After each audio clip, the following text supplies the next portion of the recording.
जय हिंद दोस्तों, good morning to all of you. चलिए, पिछले क्लासेस में हम लोगों ने कुछ फैक्ट्स देखे थे। एक सेकंड, इसको मैं उतार देता हूँ, मैं तो रूम में हूँ।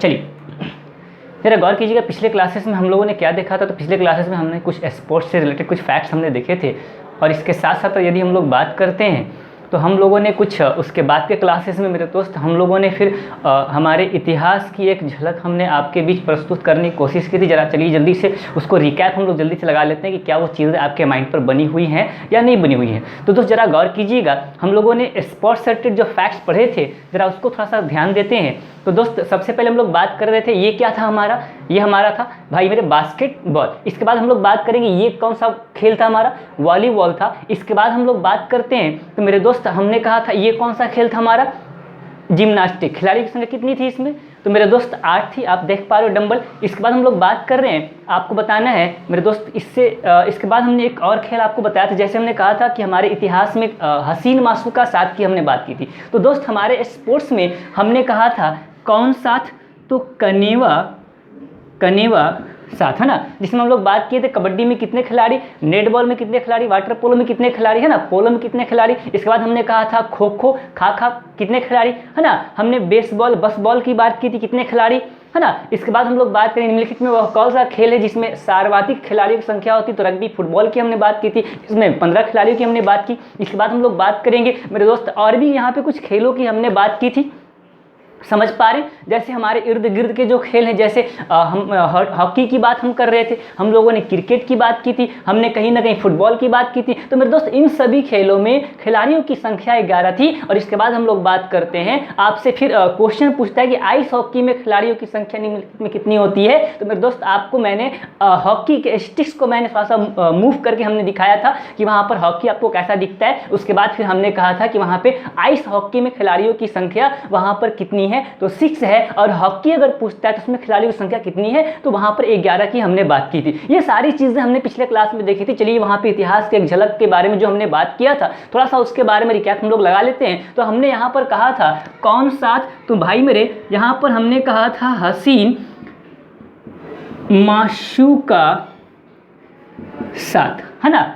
तो दोस्त यहाँ पर हम लोग बात करेंगे, आप बताओगे, मैं कुछ नहीं बोलने वाला हूँ ना। ह से कौन सा वंश था, तो दोस्त ये कौन सा वंश था, हर्यक वंश। भाई मेरे ये कौन सा वंश था, शिशुनाग वंश, है ना। इसके बाद हमने कहा शिशुनाग वंश के बाद कौन सा वंश आया, नंद वंश आया। नंद वंश के बाद कौन सा वंश आया, मौर्य वंश। मौर्य वंश के बाद कौन सा आया, शुंग वंश आया। शुंग के बाद कौन सा वंश आया, कणव वंश आया। कणव के बाद कौन सा वंश आया, सातवाहन वंश। और किस वंश ने शीशे के सिक्के को चलाया, तो मेरे भाई सातवाहन।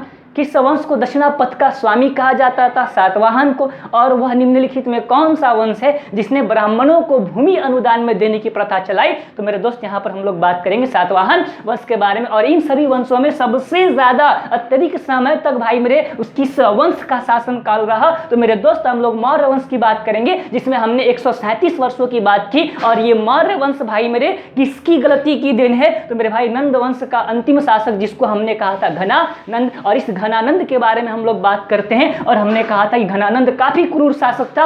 और इसके बाद यहाँ पे कुछ और भी फैक्ट्स हमने देखे थे, जरा गौर कीजिएगा। तो यहाँ पे हर्यक वंश में कौन कौन से ये आपको जो आपके जो वंश आप देख पा रहे हो, इन सभी वंशों के प्रथम शासक और अंतिम शासक की बात की थी। चलिए एक बार जल्दी से रिकैप लगा के फिर आज हम लोग अपने क्लासेस की ओर बढ़ेंगे और देखेंगे कि आज के क्लासेस में हम जो पढ़ रहे हैं क्या वो सारी चीजें आपको आपके माइंड पर रह पा रही हैं, आप रख पा रहे हो कि नहीं रख पा रहे हो। आज उसका भी हम लोग थोड़ा डीएनए करने वाले हैं।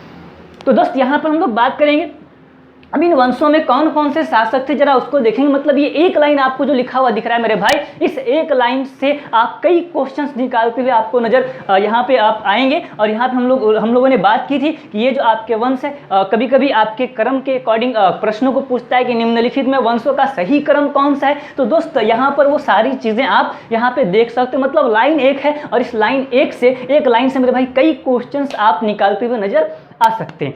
तो दोस्त यहाँ पर हम लोग बात करेंगे थोड़ा सा इन वंशों में देख लेते हैं कौन कौन से शासक थे जो हमने कल पिछले क्लासेस में एक्शन के माध्यम से हमने देखा था।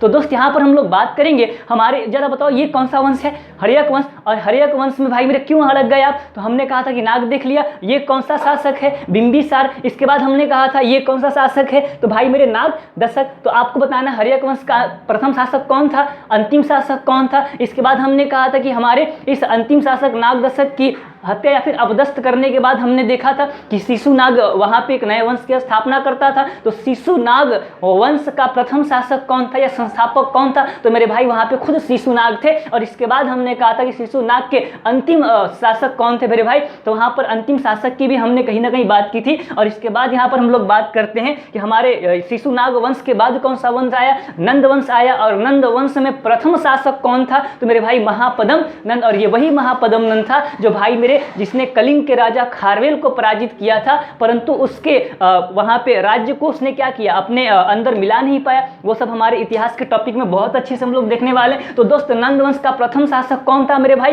तो महापद्मनंद। और अंतिम शासक कौन था? घनानंद था। इसके बाद हम लोग बात करेंगे यहाँ पे नंद वंश का अंतिम शासक जो घनानंद था, इस घनानंद को पराजित किसने किया? तो मेरे भाई यहाँ पे मौर्य वंश के शासक चंद्रगुप्त मौर्य ने। और इसके बाद हम लोग बात करेंगे चंद्रगुप्त मौर्य वंश का संस्थापक बना। और इसके बाद हम लोग बात करेंगे कि हमारे मौर्य वंश का अंतिम शासक कौन था। और इसके बाद मेरे दोस्त और भी फैक्ट्स हमने देखा था। तो यहाँ पे हमने कहा था कि हमारे मौर्य वंश के बाद भाई मेरे कौन सा वंश आया? तो शुंग वंश आया। और उसके बाद हमने कहा था पुष्पमित्र शुंग की बात की थी हमने, है ना। तो आप अगर मेरे इस वीडियो को पहली बार देख रहे हो तो दोस्त इससे रिलेटेड आपके बीच जो ये रिकैप लगाए जा रहे हैं, तो आपको ये रिकैप नहीं समझ में आएंगे अगर आप ये फर्स्ट वीडियो वॉच कर रहे हो।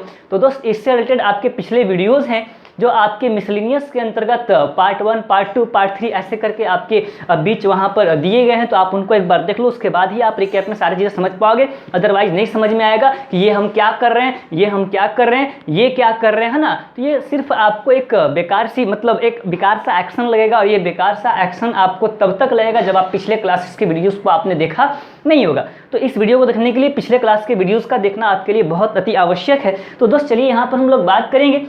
तो ये सारी चीज़ें हमने पिछले क्लास में देखी थी। और आज के हमारे क्लास का क्या व्यू है, आज के हमारे क्लास का क्या टॉपिक है? तो दोस्त आज हम लोग बात करेंगे हमारे भारतीय संविधान के बारे में। किसके बारे में? हमारे भारतीय संविधान।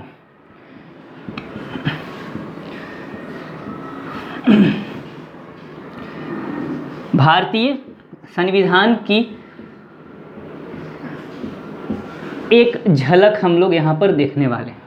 और आपको पता है कि आपका भारतीय संविधान एक बार में समाप्त नहीं हो सकता है। तो दोस्त सबसे पहले यहाँ पे भारतीय संविधान की एक झलक हम लोग देखने से पहले हम लोग यहाँ पे संविधान वर्ड पर थोड़ा सा गौर करेंगे। ये संविधान वर्ड क्या है और इससे संबंधित आज कुछ फैक्ट्स हम लोग देखने वाले। और ऐसे फैक्ट्स देखेंगे कि मेरे भाई क्लास के खत्म होने के बाद जैसे जैसे जिस सीक्वेंस में आपको फैक्ट्स बताए गए हैं वो सारी चीज़ें आपके दिमाग पर होंगी। और यहाँ पर हमने कहा है कि आपके इस ऑनलाइन प्लेटफॉर्म पर मेरे भाई कई सारे प्लेटफॉर्म हैं। तो वहाँ पर हम लोग बात करें कि उस इन प्लेटफॉर्मों की भीड़ में आपका ये जो आपकी संस्था का जो ये एक प्लेटफॉर्म आपको दिख पा रहा है मेरे दोस्त, ये प्लेटफॉर्म इस संस्था के माध्यम से सिर्फ आपको पढ़ाया ही नहीं जाता है बल्कि इनमें आपके फैक्ट्स को कैसे दिमाग में रखते हैं तो दोस्त यहाँ पर याद कराने की भी फैसिलिटीज़ आप देख पाते हो। बहुत आसानी से उन चीज़ों को हम लोग याद कर सकते हैं।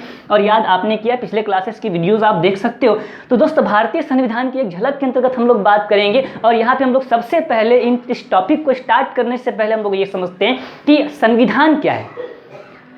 तो मेरे दोस्त अगर इसकी एक आसान सी भाषा में यहाँ पे हम लोग बात करते हैं तो हम कह सकते हैं किसी देश की प्रशासनिक व्यवस्था को चलाने के लिए उस देश के नियमों को संविधान कहा जाता है। बस एक ऐसे टूटे फूटे परिभाषा के अंतर्गत हम लोग देख लेते हैं। अदरवाइज हम ये कह सकते हैं कि संविधान के बारे में ये लिखित नियमों की एक किताब है ना। संविधान क्या है? तो एक लिखित नियमों की किताब है। तो आगे बहुत सारी परिभाषाएं हमें रेगुलर क्लासेस में दिखेंगी। तो यहाँ पर हम परिभाषा नहीं दे रहे हैं, यहाँ पर हम फैक्ट्स को समझाने के लिए आए हैं क्योंकि एक दिन में आपका ये भारतीय संविधान समाप्त होने वाला नहीं है, ये आप भी जानते हो। और मेरे भाई ये आपके टॉपिक्स की बात करेंगे तो ये काफ़ी बड़ा टॉपिक है, परंतु आज हम बहुत सारे फैक्ट्स को यहाँ पर इसके अंदर समेटने की कोशिश करेंगे। तो आपने देख लिया क्या है, तो संविधान एक लिखित नियमों की किताब है। तो ये किताब कैसे लिखी गई, इस किताब को लिखने के लिए कौन कौन सी ज़रूरतें पेश आई। अगर मैंने कहा कि संविधान लिखित नियमों की किताब है तो इसकी आवश्यकता, इसकी ज़रूरत कब पड़ी? हमारे संविधान के निर्माण की मांग सबसे पहले किसने उठाई? तो ये सारी चीज़ें, ये सारे प्रश्न, बहुत सारे प्रश्न यहाँ से आते हैं और यहाँ से निकलते हैं और उन सभी प्रश्नों का हमें उत्तर पता होना चाहिए और इसके उत्तर बहुत आसानी से आपके दिमाग पर हमेशा हमेशा के लिए रखे जा सकते हैं। बस आपका एक पेशेंस आपके अंदर होना चाहिए क्लासेस को अटेंड करने के लिए और क्लासेस को बिल्कुल आराम से आप देखो। तो दोस्त यहाँ पे हम लोग बात करेंगे संविधान की।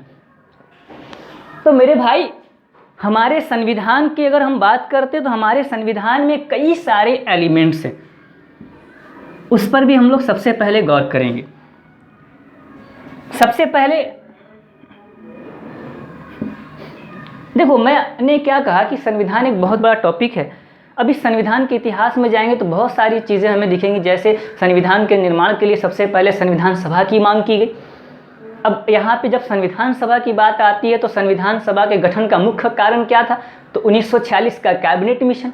मेरी बात समझ पा रहे हो? तो बहुत सारी चीज़ें, जब संविधान का बीजारोपण आपको स्टार्ट किया जाएगा तो संविधान के बीजारोपण में मेरे दोस्त आपकी जो स्टोरी उठाई जाएगी वो हमारे अंग्रेजों के आगमन से पहले की, मतलब आपके 1498 में जब पुर्तगालियों का यहाँ पर आगमन होगा तो वहाँ से आपके इस टॉपिक को उठाया जाएगा और इस टॉपिक को संविधान के बीजारोपण में हम लोग देखने की कोशिश करेंगे। तो यहाँ पर संविधान का बीजारोपण मैंने स्टार्ट नहीं किया है और हमने कहा है कि आपके इन सभी क्लासेस में आपने इससे पहले जो भी वीडियो देखा और आज जो देख रहे हो और इसके बाद जो आप देखोगे, ये सारी वीडियोस में मेरे दोस्त आपको मैं कुछ भी लगातार सीक्वेंस वाइज नहीं पढ़ा रहा हूँ। मैंने कहा है कि आपके कोई भी क्लासेस से स्टार्ट नहीं है, बस इसी तरह से हम लोग फैक्ट्सों को देखने की कोशिश कर रहे हैं और यहाँ पर इस क्लासेस के प्रत्येक क्लास का आकलन हम लोग कर रहे हैं कि क्या प्रत्येक क्लास में दिए जाने वाले फैक्ट्स आपके माइंड पर आप रख पाते हो, नहीं रख पाते हो। इन सभी चीज़ों का हम लोग यहाँ पर आकलन करने के लिए यहाँ पर हैं। बाकी और भी सारी चीज़ें और सारे डिटेल्स हम लोग रेगुलर क्लास में इकट्ठा करने की कोशिश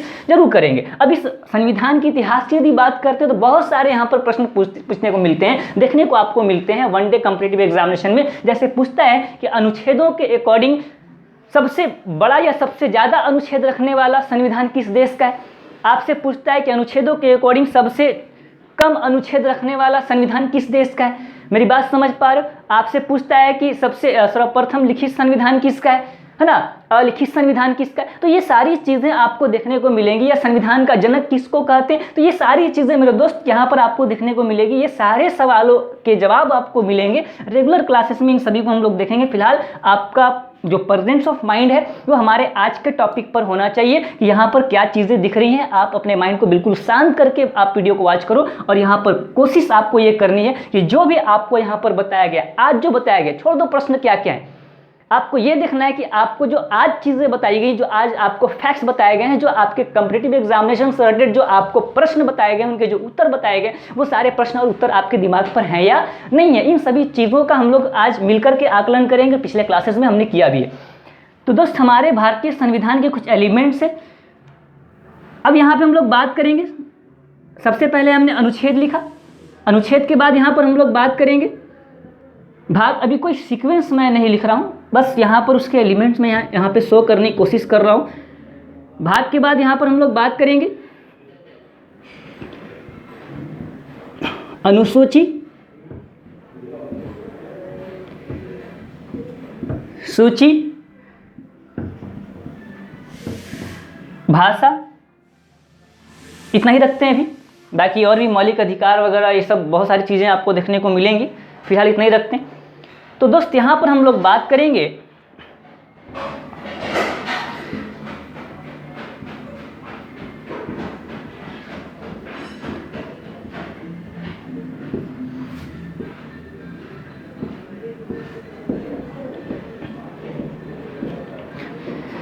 जरा गौर कीजिएगा। हमने क्या लिखा है कि हमारे संविधान में कुछ ऐसे पॉइंट जो आपके लिए काफ़ी इंपॉर्टेंट है और ये पॉइंट्स आपको जरूर एक नंबर आपको देते हुए आपको नजर आएंगे। और हमने हमेशा कहा है कि एक वनडे कॉम्पिटिटिव एग्जामिनेशन के स्टूडेंट्स के लिए मेरे दोस्त एक नंबर की काफ़ी अहमियत होती है, तो हमें एक नंबर के पीछे यहाँ पर भागने की कोशिश करनी है। तो दोस्त, यहाँ पर हमने कहा कि अनुच्छेद, भाग, अनुसूची, सूची और भाषा। तो दोस्त, यहाँ पर आप देख पा रहे हो कि हर एक के नीचे यहाँ पर मूल लिखा गया। तो मूल का अर्थ क्या होता है? तो मूल का अर्थ ये होता है कि मेरे दोस्त, हमारे संविधान को जब बनाया गया, तो हमारा संविधान जब बनकर तैयार हुआ, तो हमारा संविधान जो बनकर तैयार हुआ वो तारीख क्या थी? तो मेरे दोस्त 26 नवंबर 1949 की हम लोग बात करेंगे। अगर इससे भी थोड़ा सा अगर हम लोग बैक जाते हैं, थोड़ा सा कैमरा और नज़दीक करते, कैमरा दूर है तो आपको दिख रहा है कि हमारा संविधान जो है मेरे दोस्त जो बनकर तैयार हुआ वो 26 नवंबर 1949 को ये क्या हुआ, ये बनकर तैयार हुआ। तो दोस्त आपसे ये प्रश्न पूछेगा क्या कि आपका संविधान बनकर कब तैयार हुआ? अगर आपसे ऐसा प्रश्न पूछता है तो इसका आंसर देना काफ़ी आसान है। आप कह सकते हो 26 नवंबर 1949, परंतु दोस्त एग्जामिनर के क्वेश्चन पूछने का तरीका क्या होता है, तो दोस्त इसको यहाँ एक सरल भाषा में न पूछ करके मेरे भाई वो कुछ भाषा का प्रयोग करता है, जिसमें हमारे कॉम्पिटिटिव एग्जामिनेशन के हमारे जो भाई हैं वो भाई मेरे कहीं ना कहीं उसके सवालों में उलझ कर रह जाते हैं। तो दोस्त यहाँ पर हम देखते हैं कि इसी क्वेश्चन को वो कैसे पूछता है, उसके पूछने का तरीका क्या है। तो दोस्त यहाँ पर हम लोग बात करेंगे, हमने क्या देखा कि हमारा जो भारतीय संविधान जो बनकर तैयार हुआ वो कब हुआ, 26 नवंबर 1949। तो अगर आपसे पूछा जाए कि हमारा संविधान बनकर तैयार कब हुआ, तो आप कह सकते हो 26 नवंबर 1949, परंतु इसके एग्जैक्ट आंसर की बात करते हैं ये कैसे प्रश्न पूछता है। तो दोस्त यहाँ पर हमें यहाँ पर बनकर तैयार हुआ ऐसे शब्द का प्रयोग वहाँ पर एग्जामिनेशन के प्रश्न में न मिल करके आपसे क्वेश्चन पूछता है कि भारतीय संविधान कब अधिनियमित हुआ। आपसे कहता है कि भारतीय संविधान कब अंगीकृत हुआ। मेरी बात समझ पा रहे हो? इसके बाद फिर आपसे पूछता है कि भारतीय संविधान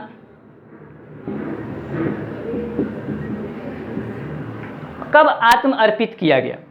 तो मेरे दोस्त ये सारी चीज़ें आपको कहीं ना कहीं देखने को मिलती हैं। तो आपसे क्वेश्चन पूछता है कि भारतीय संविधान कब बनकर तैयार हुआ, तो वो आप अच्छी तरह से जानते हो, परंतु यहाँ पर ऐसे ना पूछ करके आपसे पूछा जाता है कि भारतीय संविधान को कब अंगीकृत किया गया, अधिनियमित कब किया गया, आत्म अर्पित कब किया गया। तो दोस्त इन सभी शब्दों का मतलब यही होता है कि हमारा संविधान बनकर कब तैयार हुआ। तो दोस्त हमारा संविधान जो बनकर तैयार हुआ, ये संविधान जो बनकर तैयार हुआ मेरे दोस्त, वहाँ पर जब ये संविधान बनकर तैयार हो रहा था तो उस समय संविधान सभा में कितने सदस्यों की उपस्थिति थी, तो मेरे दोस्त 284 सदस्यों की उपस्थिति थी। 284 सदस्यों के हस्ताक्षर के बाद मेरे दोस्त यहाँ हमारे भारतीय संविधान को क्या कर दिया गया, तो हमने कहा कि 284 सदस्यों के हस्ताक्षर के पश्चात हमारे भारतीय संविधान को क्या कर दिया गया, पारित कर दिया गया। और कब पारित कर दिया गया, तो मेरे दोस्त 26 नवंबर 1949 को यहाँ पर क्या कर दिया गया, पारित कर दिया गया। मतलब हमारा संविधान बनकर के तैयार हुआ, मतलब वहाँ पे कुछ अनुच्छेदों को यहाँ पर क्या कर दिया गया, उसी समय लागू कर दिया गया, कुछ प्रावधान उसी समय लागू कर दिए गए। तो दोस्त हमारा संविधान कब बनकर तैयार हुआ, 26 नवंबर 1949। और इस बनकर तैयार होने को एग्जामिनेशन में क्या कहा जाता है, अधिनियमित, अंगीकृत और आत्मर्पित। तो आपको दिमाग पर रखना है कि 26 नवंबर 1949 को हमारा संविधान अंगीकृत किया गया, आत्म अर्पित किया गया, अधिनियमित किया गया। और इन तीनों शब्दों का एक ही मतलब है कि हमारा संविधान 26 नवंबर 1949 को बनकर तैयार हुआ। परंतु हमारे संविधान को मेरे दोस्त लागू कब किया गया, तो मेरे दोस्त अगर यहाँ पर पूर्ण रूप से लागू की बात करते हैं तो हमारा संविधान लागू कब किया गया, तो मेरे दोस्त 26 जनवरी 1950 को हमारा संविधान क्या हुआ, लागू हुआ। यहाँ तक कोई दिक्कत आपको नहीं हो रही होगी। अभी तक मैंने क्या बताया, ज़रा रिकॉल कीजिएगा। हमने कहा कि हमारा संविधान क्या है, तो हमने कहा कि संविधान लिखित नियमों की एक किताब है। अब यहाँ पे हम लोग बात करेंगे, पूरी परिभाषा हम लोग बाद में देखेंगे।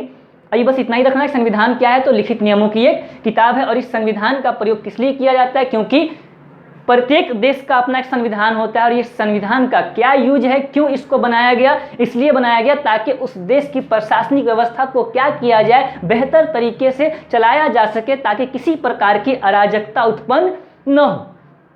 इस उद्देश्य से हम ये किसी भी देश के संविधान को यहाँ पर बनाया जाता है और यहाँ पर हम लोग भारतीय संविधान को पढ़ रहे हैं। तो दोस्त हमने कहा कि हमारे भारतीय संविधान में अनुच्छेद, भाग, अनुसूची, सूची, भाषा, ये सारी चीज़ें आपको दिखने वाली हैं। तो दोस्त हमने कहा कि अनुच्छेद के बाद हमने मूल लिखा है, भाग में मूल लिखा है, मूल आपके अनुसूची में है, सूचियों के मूल के बारे में बात की हमने, भाषा के मूल के बारे में बात की। तो दोस्त इसका अर्थ क्या है? तो दोस्त आपसे क्वेश्चन पूछता है, अनुच्छेदों को ले लेते हैं, आपसे पूछता है कि भारतीय संविधान में अनुच्छेदों की मूल संख्या कितनी है, और एक क्वेश्चन पूछता है कि भारतीय संविधान में वर्तमान में अनुच्छेदों की संख्या कितनी है।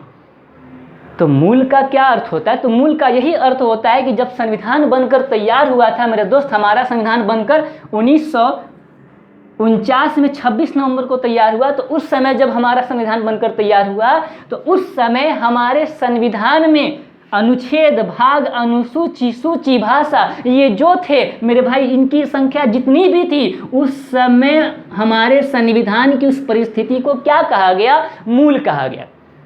क्या कहा गया?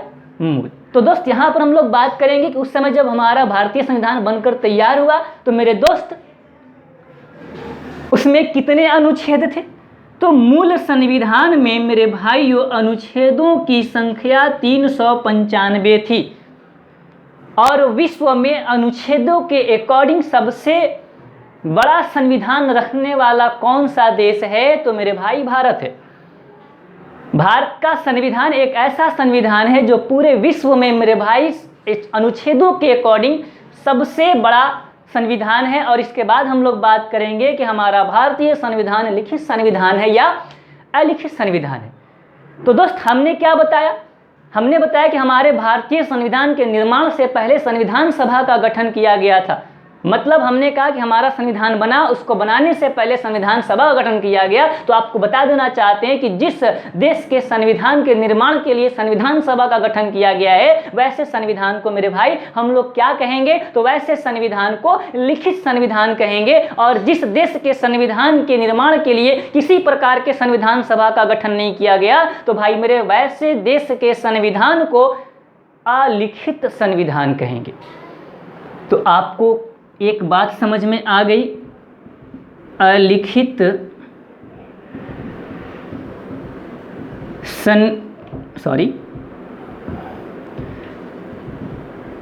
अलिखित संविधान किसको कहते हैं?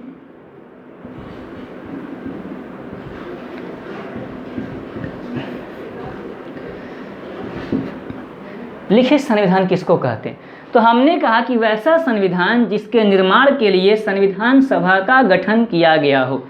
वैसा संविधान जिसके निर्माण के लिए संविधान सभा का गठन किया गया हो। मतलब यहाँ पे बात करेंगे अलिखित संविधान। तो अलिखित संविधान वैसा संविधान है जिसके निर्माण के लिए बताओ संविधान सभा का गठन किया गया होगा कि नहीं किया गया होगा? नहीं किया गया होगा। और लिखित संविधान वैसा संविधान है जिसके निर्माण के लिए संविधान सभा का गठन किया गया होगा कि नहीं किया गया होगा।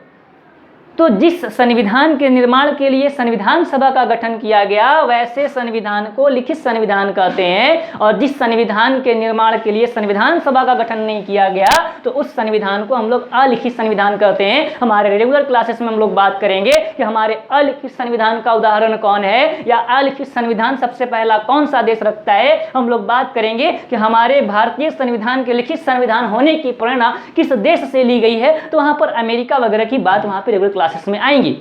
और आपको पता है कि एक दिन में पूरे संविधान को ख़त्म नहीं किया जा सकता, धीरे धीरे आगे बढ़ना है। हमें चीज़ों को पढ़ना नहीं है मेरे दोस्त। ये सारी चीज़ें आपके बुक में भी मिलेंगी, आप बुक में भी इसको उठा करके सारी चीज़ों को पढ़ सकते हो। पर पढ़ना एकमात्र उद्देश्य नहीं होना चाहिए। आपके पढ़ने के साथ साथ वो सारी चीज़ें ऐसे पढ़नी होंगी जो कि पढ़ने के मात्र बाद ही वो सारी चीज़ें आपके माइंड में उतर जाए। फिर आप उस चीज़ों को फिर से जब रिकैप लगाओ तो आपको बुक की आवश्यकता नहीं हो।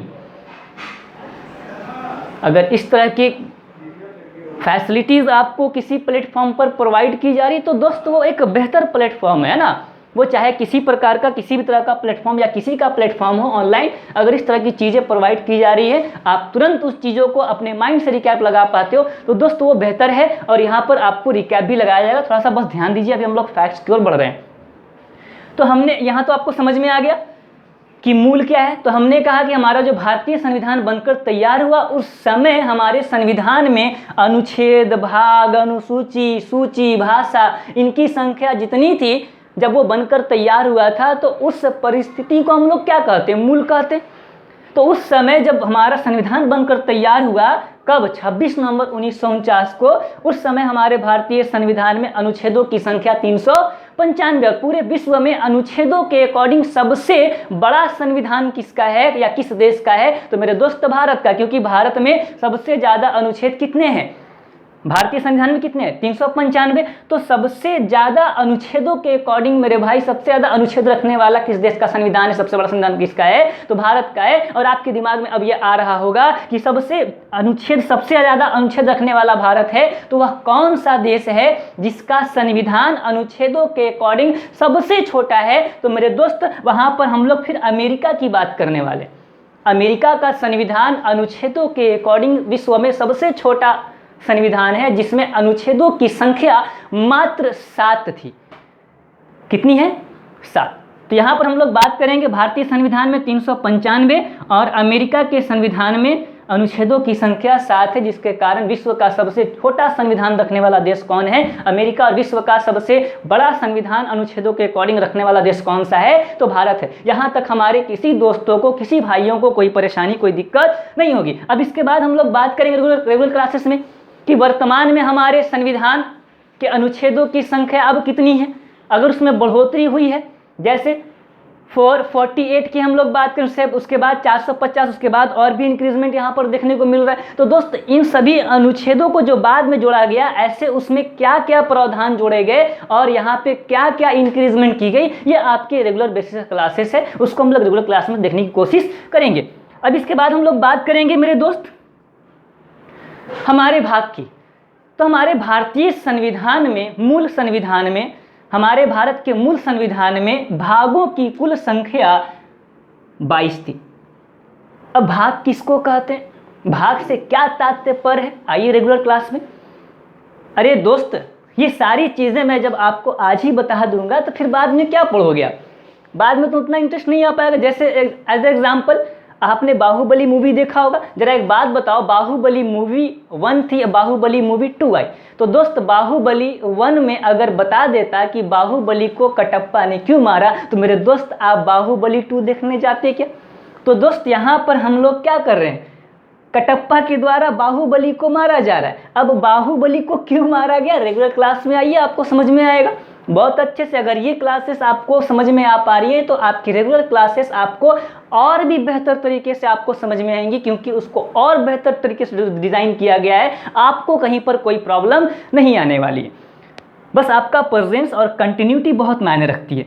तो दोस्त हम लोग यहाँ पर बात करेंगे हमारे भारतीय संविधान में मूल भागों की संख्या कितनी है, तो मेरे भाई 22 थी, इसमें इंक्रीजमेंट हुई। अब वर्तमान में कितने हैं, तो वर्तमान में भाई मेरे हम लोग बात करेंगे, वर्तमान में भागों की संख्या 22 से बढ़कर के 25 हो गई है। कितनी हो गई है, 25। अब हम लोग बात करेंगे, अगर 25 हो गई है तो 22 तो पता है, 22 आपको पढ़ाया जाएगा, परंतु जब इसमें इंक्रीजमेंट हो गया, 22 से 25 हो गया, तो यहाँ पर हम लोग ये समझ लेते हैं कि 25 में जो 3 भाग का इंक्रीजमेंट हुआ वो कौन कौन से हैं। तो मेरे दोस्त 22 तक तो समझ में आ रहा था, 22 से बढ़कर के संख्या भाग की 25 हो गई। तो इसमें क्या क्या जोड़ दिया गया, तो इसमें 4 का क भाग जोड़ा गया, 9 का क जोड़ा गया, 9 का ख जोड़ा गया। आप देख पा रहे हो 1 2 3 है ना, 22 3 25। तो इनको जोड़ने के पश्चात अब हमारे भारतीय संविधान में वर्तमान में मेरे भाई भागों की संख्या कितनी हो गई है, तो भाई मेरे 22 से बढ़कर 25 हो गई है। मतलब कितने भाग का इंक्रीजमेंट यहाँ पर देखने को मिलता है, तो 3 यहाँ पर बढ़ोतरी हमें देखने को मिलती है। और वो 25 जो इंक्रीजमेंट 3 की मिलती है वो कौन कौन से हैं, तो 4 के क की बात करेंगे, 9 के क की बात करेंगे मेरे भाई, यहाँ पर हम लोग 9 के ख की बात करेंगे। अब ये नगर पालिका वगैरह भी यहाँ पे हम लोग देखेंगे रेगुलर क्लासेस में। अब ये 4 के क में क्या है, 9 के क में क्या है मेरे भाई, 9 के ख में क्या है, इन सभी चीज़ों को देखने की कोशिश करेंगे। बताओ क्या मैंने आपको बता दिया क्या कि 22 भाग में है, तो 22 भाग में कौन कौन सी चीज़ें या किस किस चीज़ों का प्रावधान यहाँ पर किया गया है, कौन कौन सी बातें यहाँ पर भाग 22 भाग में की गई हैं। क्या मैंने एक एक भाग बताया क्या, नहीं। तो जब आपको एक एक भाग बताए जाएंगे तो वहाँ पे आपके 4 के क, 9 के क और 9 के ख को भी यहाँ पर बताने और समझाने की पूरी कोशिश की जाएगी और उम्मीद करते हैं कि आपको सारी चीज़ें बिल्कुल स्पष्ट तरीके से आपको समझ में आएंगी। मेरी बात समझ पा रहे हैं? ठीक, चलिए अब देखिए, गौर कीजिएगा। हमारा भारतीय संविधान जब बनकर तैयार हुआ तो हमारे भारतीय संविधान में मूल अनुसूचियों की संख्या कितनी थी? तो हमारे भारतीय संविधान में मूल अनुसूचियों की संख्या मेरे भाई कितनी थी? तो वहाँ पर हम लोग 8 की बात करेंगे। हमारे भारतीय संविधान में मूल जो अनुसूचियाँ थी उनकी संख्या, मतलब हमारा जब संविधान बनकर तैयार हुआ था तो उस समय अनुसूचियों की जो मूल संख्या थी 8। कितनी थी? 8 थी। अब इसके बाद हम लोग बात करेंगे कि ये संख्या बढ़ करके 8 से वर्तमान में अब इसका स्थान कितना है या इसकी संख्या कितनी है? तो मेरे दोस्त अब ये बढ़ करके 12 हो गई है। मतलब पहले 8 थी, कौन कौन जोड़ दिया गया? 9 जोड़ दिया गया, 10 जोड़ दिया गया, 11 जोड़ दिया गया, 12 जोड़ दिया गया। ये इतनी अनुसूचियां वर्तमान में जोड़ दी गई और आज हमारे बीच जो वर्तमान में अनुसूचियों की संख्या है वो मेरे भाई 12 है। मूल कितनी थी? तो मूल वहाँ पर हम लोग कहीं ना कहीं 8 की बात कर रहे थे। अब इसमें क्या क्या है मेरे दोस्त, सारी चीज़ें आपको स्पष्ट दिखेंगी और आज कोशिश मैं करूँगा कि आपके कहीं ना कहीं इसमें से कुछ फैक्ट्स ऐसे हो जो पूरा यहाँ पर आपके माइंड में बिल्कुल फिट कराने और याद करने की पूरी कोशिश की जाए। और जहाँ ध्यान रखो, आपकी जो भी चीज़ें होंगी बहुत आसानी से आपके दिमाग में घुसने वाली है।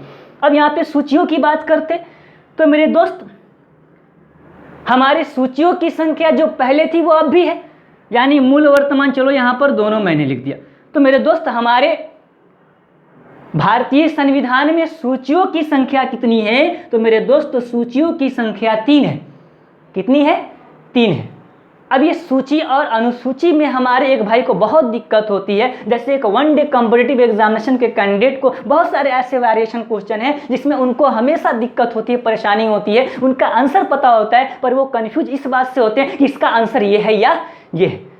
तो आपको सिर्फ पढ़ाया ही नहीं जाएगा, आपको ये बताया जाएगा कि आपको वैसे उलझन वाले क्वेश्चन, वैसे परेशान करने वाले क्वेश्चन जो अब आपको हमेशा डिस्टर्ब करते हैं मेरे दोस्त, उनसे हमेशा के लिए निजात आपको कैसे मिले और वो क्वेश्चंस आपके हमेशा के लिए आपके दिमाग पर कैसे बने रहें, इसका पूरा प्रयास हमारी संस्था ने पहले से कर रखा है। बस आपको वो चीज़ें प्रोवाइड करने की देरी है। जैसे वो चीज़ें दी जाएंगी आपको सारी चीज़ें स्पष्टतः आपको समझ में आने वाली। तो जरा गौर कीजिएगा, आपसे क्वेश्चन जरूर पूछा जाता है मेरे दोस्त, निकट दृष्टि दोष, और एक क्वेश्चन पूछा जाता है दूर दृष्टि दोष। अब आने दो बायोलॉजी, जब बायोलॉजी आएगा, मानव नेत्र जब आपको पढ़ाया जाएगा, ह्यूमन आई जब पढ़ाया जाएगा मेरे दोस्त, आपको बताया जाएगा निकट दृष्टि दोष क्या है, दूर दृष्टि दोष क्या है, इसके होने का क्या कारण होता है। मेरी बात समझ पा रहे हो? नेत्र गोलक की गोलाई पर कैसा इफेक्ट पड़ता है, फोकस दूरी पर कैसा बढ़ता है ना, ये सारी चीज़ें आपको बताई जाएंगी। मैंने कहा है कि यहाँ पे कोरिलेशन होगा। अब देखो यहाँ पर कोरिलेशन की मैंने पिछले क्लास में बात की थी। अब कोरिलेशन यही होता है कि मेरे दोस्त अब यहाँ पे ये सारी चीज़ें आपको संविधान पढ़ाई जा रही है। अब इस संविधान से मेरे दोस्त हम लोग कहाँ चले जाएंगे, डायरेक्टली बायोलॉजी में जा सकते हैं। और यहाँ पर अगर आपका क्लास हो तो मेरे दोस्त यहाँ पे